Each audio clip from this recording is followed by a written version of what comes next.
I'm Ashley, and today I'm going to show you how I did the line work and painted this sketch of Dublin Castle. So today I'm going to start on the line work. I already have a pencil sketch done just to get the basic perspective in, make sure it fit on the page, kind of. Obviously, didn't exactly, but I kind of went with it because I liked the overall effect, and it draws you in back to here, which is kind of the point. So I'm going to start with a 0.1 fine liner pen, and these are uni pen fine liners, water and fade proof, so I can do the watercolor washes after. And basically I'm going to start by kind of tracing the pencil sketches that I've already done, and I'm going to go for kind of a sketchy line, not solid lines at all, and just basically get the general shapes in, leaving some disconnected spots in the lines. So some of them might be more solid like that one, and then some of them I'll kind of sketch in.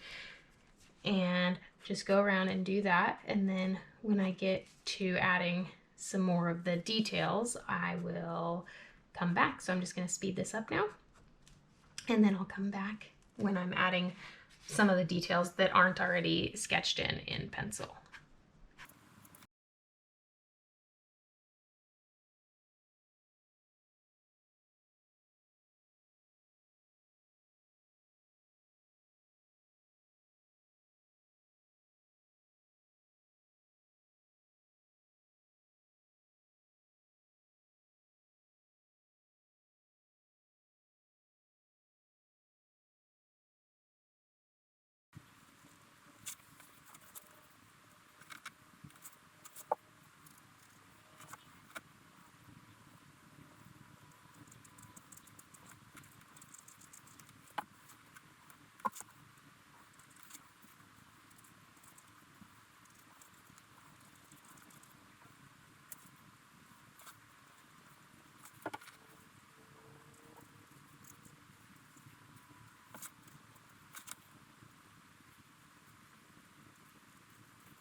I'm going to use a slightly smaller fine liner for the people. It's a 0.05.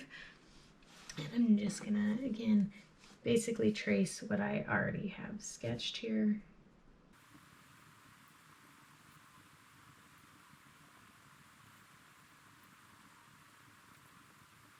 Okay, I have all of the pencil lines essentially sketched in, so I'm just going to rub out the rest of the pencils with this kneadable eraser from Faber-Castell.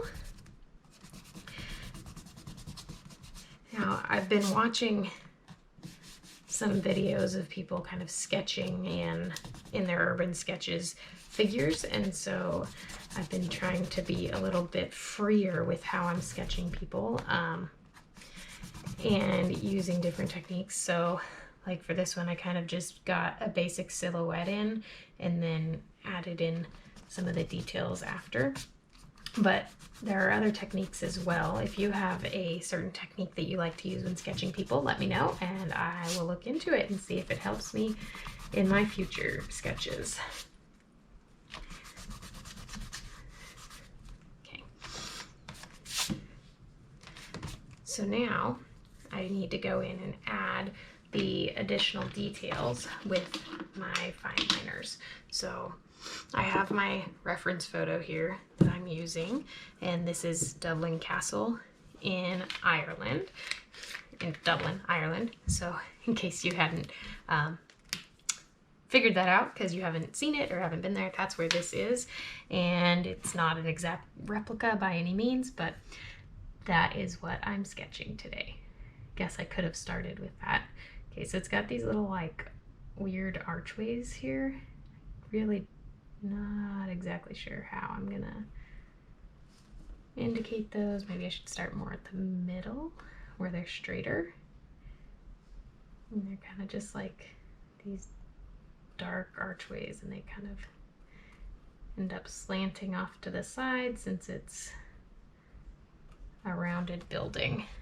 So yeah, I think that worked better, starting in the center and working my way out from them. And then in theory, they get smaller also when going toward the edge. I don't think I did a great job of making them smaller, but that's okay. All right, now I'm gonna leave out some of the things that are on the top of the building just because it's too complicated and I don't feel like it. So I am gonna add in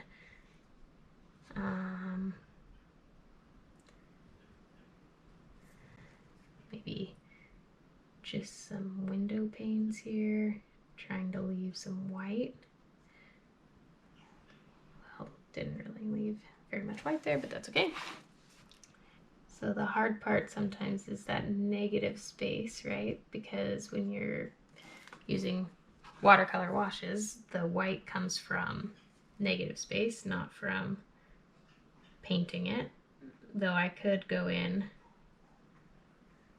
with some white gouache and regain some white spaces if I wanted. Ideally, I won't have to, just because for this purpose I don't really want to. I could, there's nothing wrong with it, but I just don't want to have to do that. So try to paint or try to draw in some negative spaces. I don't know if you can hear my dog walking around, but she just came in the room.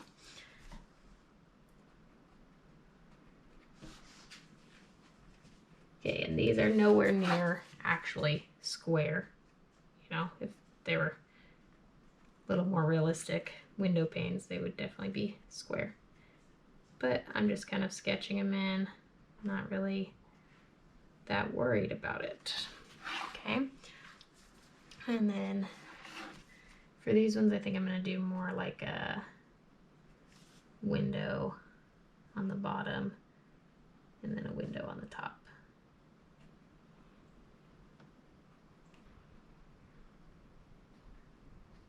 Okay.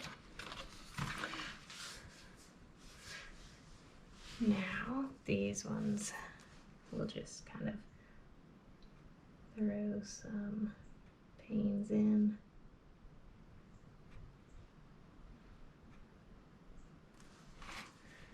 As well. Okay. Oh, missed one. Hello. Okay, so you can see I'm just kind of building up the details here. And now I have to do all of these windows. For these ones though, actually, I'm gonna do just some like scribbling basically to black out the window panes here. Because then I won't have to go back in later. So basically, like I said, I'm just scribbling in some black windows and then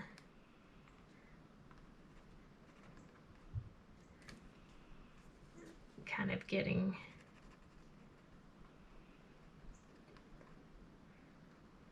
the shape that I want out of those windows, and it's going to look very sketchy and not precise, and that's exactly what I'm going for, is just kind of a nice sketch here. So see, I like that. You can tell that the windows are kind of like, or the panes even have this similar shape to the as the window. So do the same thing down here. Now I have no idea how many there actually are in here, but we're just gonna kind of just put whatever fits, because I'm not counting. I'm looking at a picture on my phone. It's tiny, so let's be honest. Who really cares about counting windows, right? Heard one urban sketcher, Ian Finley. He's very good, but he kind of lives by the model of who has time to count windows or who wants to waste time counting windows when you could just sketch and get the feel and idea of the place without doing that. And that's kind of what I'm going for here. And that took me really some time to get out of that comfort zone of trying to really draw what I see or what I saw versus just interpret it, because it's definitely a different skill, something that needs to be exercised, to just be creative and draw what you kind of feel about a location versus what you actually see. And there's some of both, you know, you're drawing what you see also, but it's just a combination. You can do it however you want. That's the fun part about creating something, is you get to choose your style and how you want to go about it, and you can change up your style. It doesn't have to be something, you don't have to do the same thing every time. Sometimes I'll do something a little bit looser like this, and other times I'll probably do stuff that's more precise. It'll just depend on how much time I have or what I'm trying to evoke in the image. This would be easier probably with a larger fine liner, because I was using a 0.1. Let me change it to this big one. This is a 0.8, and it's gonna go way faster, I think. I haven't spent a lot of time playing with my fine liners and just kind of figuring out the uses for them. Maybe that's something that I can start working on here. Basically, just figuring out which fine liner actually makes sense for which part of the project. I don't know if I would call this a fine liner exactly, but it's pretty thick. This is like thicker than a fine point Sharpie. Just gonna kind of add some of this to this just so that it's not as sudden of a contrast going from the smaller one to this big one. There we go. Yeah, I think that looks good.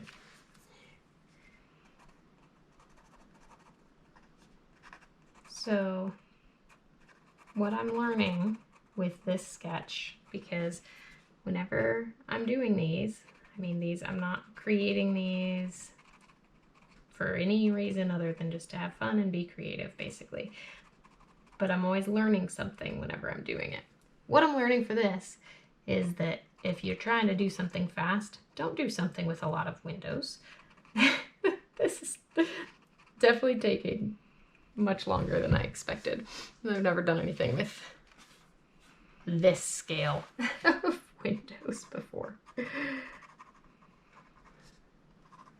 And I'm sure they're getting messier as I go along. I don't know. Well, I feel like those aren't quite the right proportion. They should have been up a little bit, but that's okay. Okay, so these front windows are kind of the same thing, but they are, well, these ones are pointing at us, so I can do that same kind of thing here.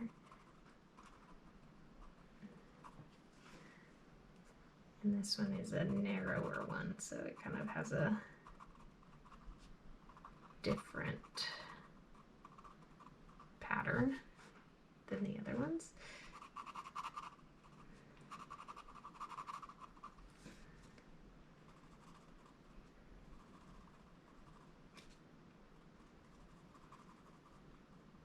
Okay.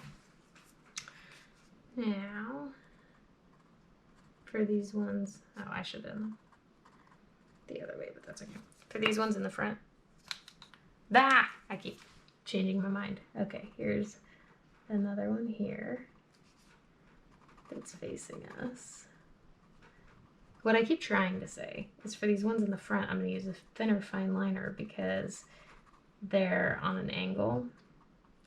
And so we're kind of seeing less of the window. So I'm going to go back to this 0.1 and then just try to get some of these similar shapes in here, but make them hopefully look like they're on a bit of an angle. I don't know.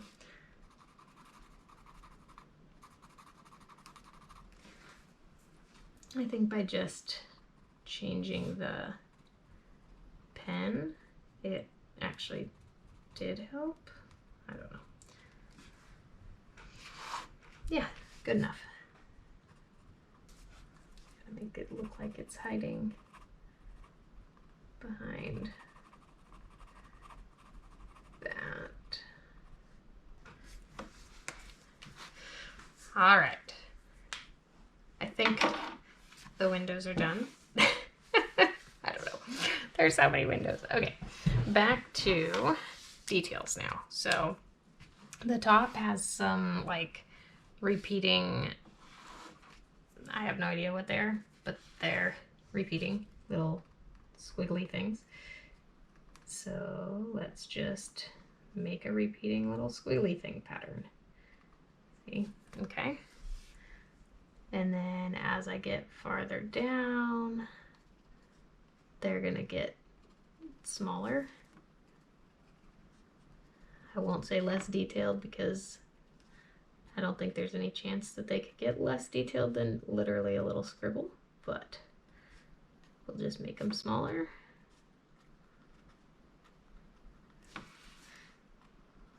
I don't know, maybe I should have left these out.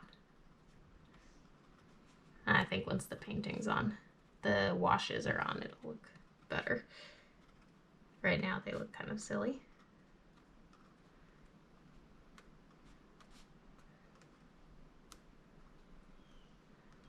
Okay. And then we have like this same little, I have no idea what they're called, but pattern we have up here.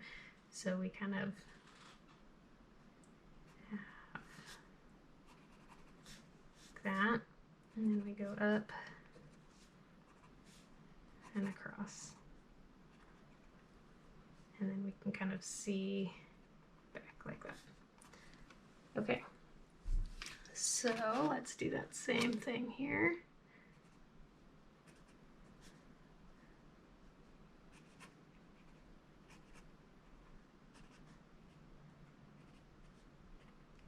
Okay, that'll work. And let's do, I think that's pretty good. Let's add these here too. Something like that. Okay, let's do some brush pens now to just throw in, I don't know if this will work, I'm just gonna try it, to throw in a little bit of shadow before doing the watercolor. Again, I don't know if this will work, but we're gonna try it. And we'll see. So I'm trying to add in where kind of the darker shadows would be. So what I'm hoping will happen is that when the watercolor goes over it, the areas with it will just become a darker version of that wash. But I don't know if that's what'll happen because I've never tried it. So we will find out. Okay. So just trying to get the inside of the window frames. And then I just want to add a little bit kind of under these parts. Where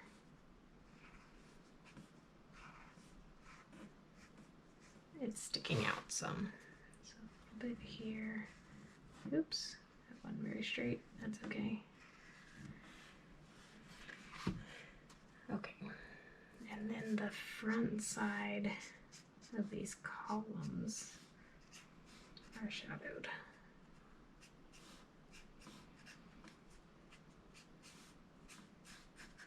So I'm kind of just talking out loud, basically, of what I'm thinking while going through this. And let me know if you think that that's helpful. If not, then I don't have to do it again.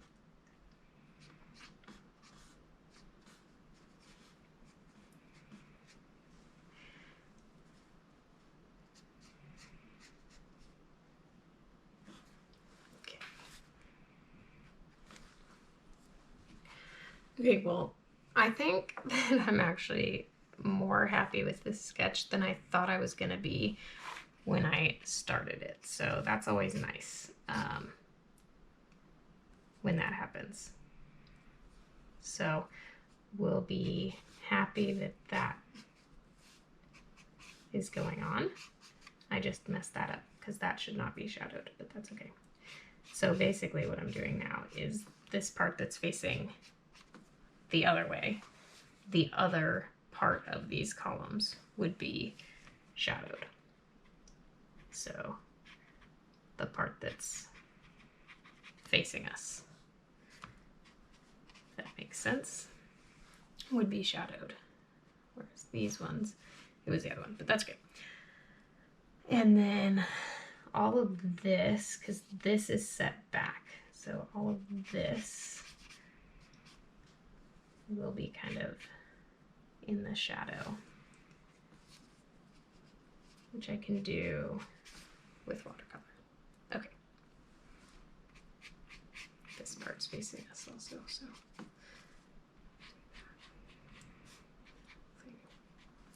Okay. I don't know. We will see if it works doing these brush pens first or not. So this is a Faber-Castell Pit Artist brush pen. Let's see. It's India ink, so it's waterproof. So this should work. I think I knew that that was India ink and that it was waterproof before. One other thing that I want to do before I go in with the watercolor washes, I want to go in with a super small fine liner here. So this is a 0.03, so that's really tiny. And I'm just going to do a suggestion that this is a stone building.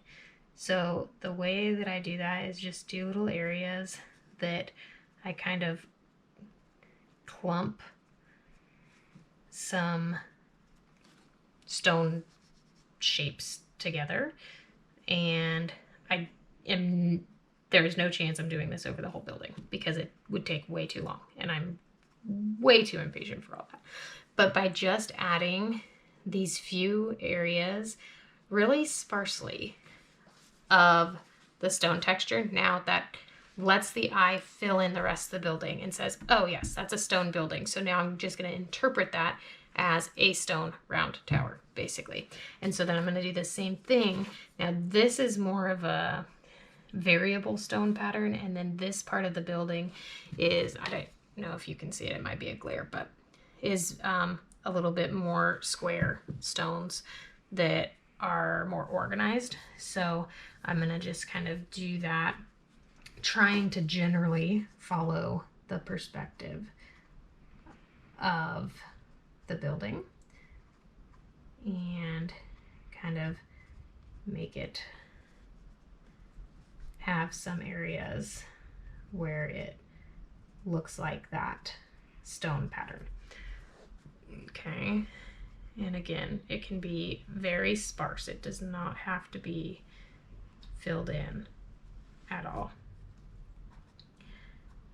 So this one is almost like it almost looks like a brickwork, but it's kind of blockier, bigger than bricks, and it's gonna be obviously a gray color instead of like a brick color like red or something, or yellows, tans. Anyway, whatever, you're getting the point, I think. And then as we go farther back, they're gonna get a little bit smaller,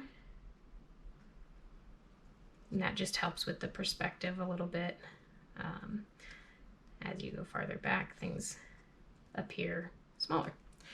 So, and that like is just enough on those walls that it gives it that illusion that it's a stone building. And I think that doing that here is going to help a little bit with the perspective as well, as long as I do the perspective correctly, which no telling. Okay, so for these ones it's pointed that way, so they're going to be angled slightly the other direction. Okay, trying to stop repeating this same pattern of doing the two on the bottom and the one on the top. So let me just kind of add in a little bit extra there so that it doesn't look the same everywhere.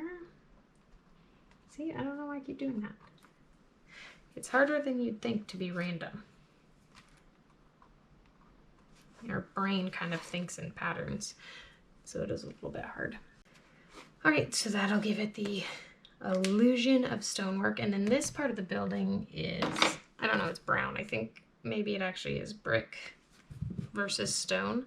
I'm just gonna kind of leave that not textured. Now we're gonna get into painting it, and it is not the most exciting in terms of colors for painting.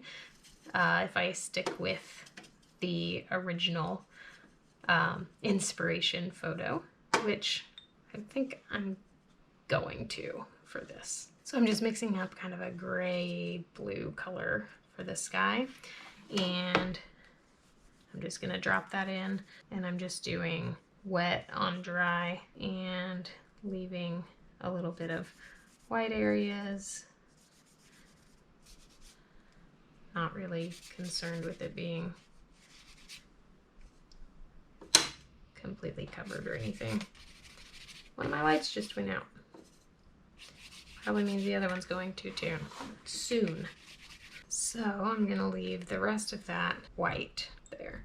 And then these pots are kind of like, I think they might be wood. We're just gonna make a nice brown here and drop in some color on those. And I'm not worried about staying inside the lines here. Now let's mix up some of the stone color, which is essentially like a gray. There are some warmer spots, some cooler spots. So I'm using Payne's gray here. And then I'm just gonna swish around the brush a little bit to rinse it off, dab it, scrape it on the side, dab it on my paper towel, and then I'm just gonna go in and do this super light wash of gray. And I'm just gonna do that over the whole, basically, and that'll just give me a base to work with, and then I'll decide what I want to do from there. It's just gonna make it not have quite that bright white look to it. Just kind of toning it down. I'm just gonna go over those plants because I'll make them green, which is gonna be way darker than this light wash anyway, so not worried about that. And then the tower is a little bit more on the warm gray side. So I'm just gonna add a tiny bit of brown to that gray, maybe even a tiny bit more, just to give it that contrast. Still gray, still a pretty, not a super light wash, but pretty light wash. And then kind of get it up into those, I have no idea what those are called. Now this building is like a reddish brown, so I'm just gonna add a little bit of pink to that brown color that I made to make it a reddish brown. And then do the same thing. Just kind of drop, that's way too light, there we go. Just kind of drop it in. And I'm going over those windows. Probably shouldn't have, I spent all that time preserving the white space. And then I just went over it, so I don't know why I did that. So let's try to go around it now. And then this bottom part is stone again, so I'm trying to avoid that bottom part, and I'll go back in and do the same gray as I did on the stone part of this part of the castle. Try to pick up a little of that color. I have paper towels here. Try to just pick up a little of the color from the windows. And it's still wet, so I can lift a little bit of it out. I always kind of go back in and wet it a little bit more and try to lift it out. There we go. Okay, well, that would be an oops moment. Same with these. I shouldn't have gone over them. Whatever. Too late. And so then I'm going to go in and do that light wash of this gray color again for down here. Too light. Better start too light than to start too dark, because it's easier to add more than it is to take it away. So there's that. I think I'm just going to add some more of this color around the windows. And that'll make that a oops moment, not quite as obvious. Okay, yeah, they're lighter. It's not perfect, but it's fine. Now, the ground is like almost that same color of pinkish gray. I think I need to add some white to it though to make it a little bit more muted. So adding white to colors doesn't really make them, I mean, it does make them lighter. I guess I can't say it doesn't make them lighter. It does make them lighter, but it really makes them more muted and kind of look more pastel. So yes, lighter, but really just a different shade altogether, not just a different value. Because value is the lightness or darkness of a given color. And then you have different shades of colors also. Okay, so there's like a square here that's in the middle that's a different color of ground. So I'm going to try to get that.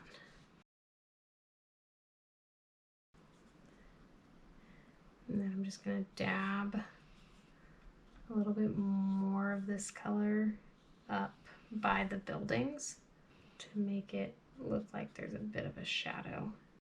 And then in the middle, like I said, it's a gray color. It's a kind of greenish gray almost. Let's add a little bit of green. And then just wash that in. It's going to bleed a little bit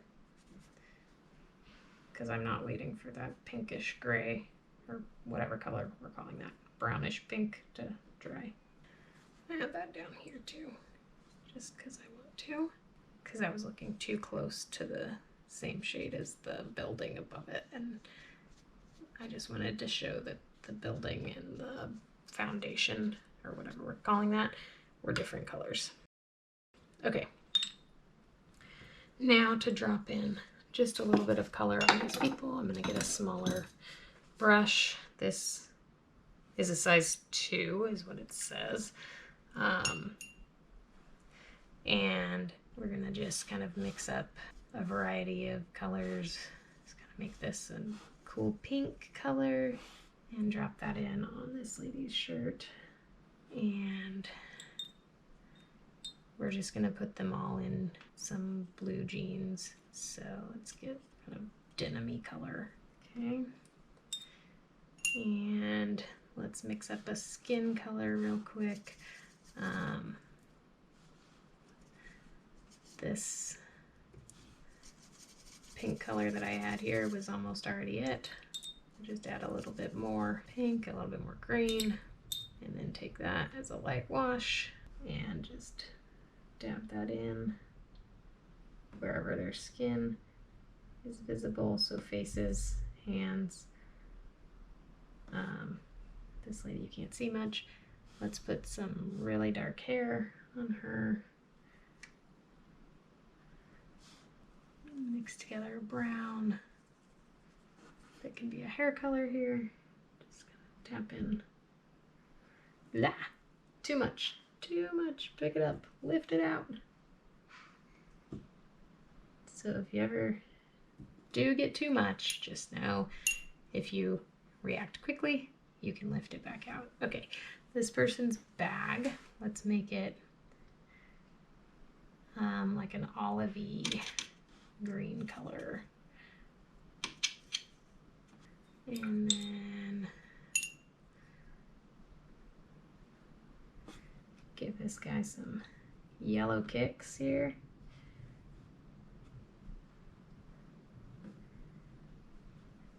And a yellow shirt, but I don't just want it to be this bright yellow, so just the smallest touch of orange to tone it down.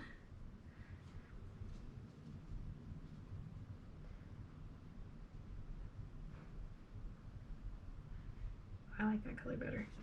There we go. Okay. And that lady can just wear white. Okay, now I need to add some greens in for these plants. So just kind of drag in some yellows, some greens. This one I'm gonna more dot them in because it's a bushy plant. And then I have some other greens already mixed up, so just kind of grab that, dot them in.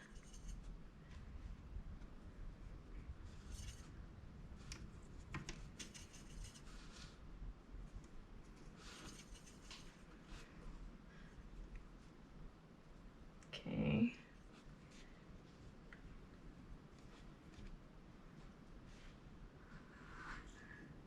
I'm generally thinking that the shadowy colors, the darker colors would be on the bottom, and then on this side too. But I don't know that it really matters that much. You're not really seeing it. It's kind of just a little pop of color there.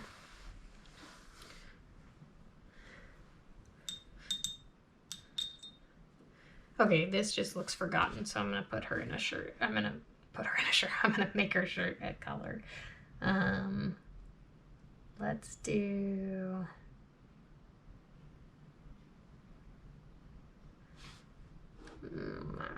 I don't know why it's so hard to decide what color to paint a shirt. It's not like it's that important. Let's just make it this bright blue color.